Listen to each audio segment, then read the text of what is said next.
السلام عليكم طلاب. طبعا قبل كل شيء إذا اعذروني إذا صوت شوية قطع أو صوتي يشوش لأنه قاعد أصور حاليا الفجر، لأنه وقت ما عندي الله شاهد بس الفجر يعني الله أصور لكم.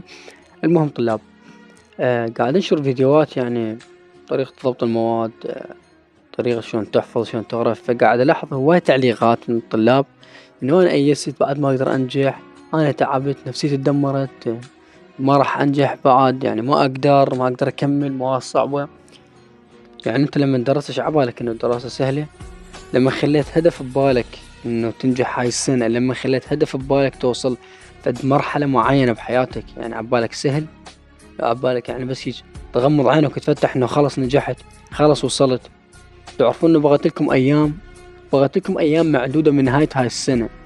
يعني أنت طالب ثالث بصعوبته وكل تعب شفت بيه، رحت ورجعت، صيف حر برد، كل شي واجهك بهاي السنة، بعد أيام راح ينتهي هذا الشي. يعني ما يستحق تتعب؟ ما يستحق تتعب نفسك؟ طلاب السادس نفس الحالة، يعني ما يستحق تتعبون نفسكم؟ لا تجيني تقول لي مسألة وقت، والله العظيم وقت موجود، والله العظيم لو أيام قليلة وحتى من 5 أيام وجاي، والله العظيم وقت موجود. يعني اوكي بغت ايام قليله، شلون مثلا انا بطل اقعد انه والله ايام قليله ما اقدر، يعني خلص لازم اقعد انه ما ابغى وقت وانا ضيعت وقتي. يا اخي قاتل لاخر لحظه، حاول لاخر نفس. يعني انت ليش هسه بس اريد اعرف ليش يعني حكمت على نفسك من هاي اللحظه؟ ايس من نفسك بس لا تأيس من رحمه الله سبحانه وتعالى. الله موجود، صدقني الله ما راح يضيع تعب كل طالب يطلب من الله، وما راح يضيع تعب كل طالب قاعد يتعب. فالطلاب التزم بصلاتك، التزم بالدعاء من الله سبحانه وتعالى، شد حيلك لا تأيس، والله العظيم مو مستحيلة، والله العظيم راح تحاول وراح تشوف شلون راح تصير مثل المعجزة بحياتك لما تنجح. وراح تتذكر هذا كلامي، راح تتذكر كل كلمة حكيت لك إياها هذا الفيديو.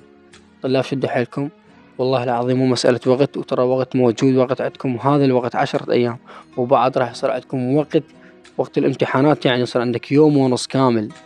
يعني الطلاب إذا ردنا نحسبها راح يصير عندك باليومين بوقت الامتحانات، يعني من 11 راح ترجع من الامتحان إلى ثاني يوم، هذا يوم وثاني يوم عندك عطلة.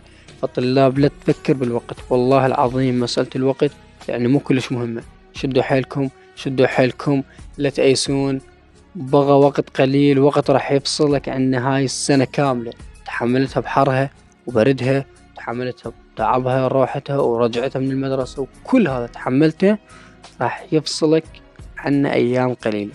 لا تقعد تبكي، لا تأيس من رحمة الله، الله موجود، الله ما راح يعوف كل طالب تعب دعا من الله سبحانه وتعالى. فشدوا حيلكم يا أبطال. وطبعا اكتبوا لي بالتعليقات نريد رسالة شيء معدلة، لا إن شاء الله أنتم مو إلا رسالة، إن شاء الله أنتم تفهمون الكلام وتفهمون كل كلمة حكيتها. بس عوف الوقت على صفحة، الوقت لا تفكر به. والله ما يضيع تعبكم، يا رب التوفيق والنجاح إن شاء الله.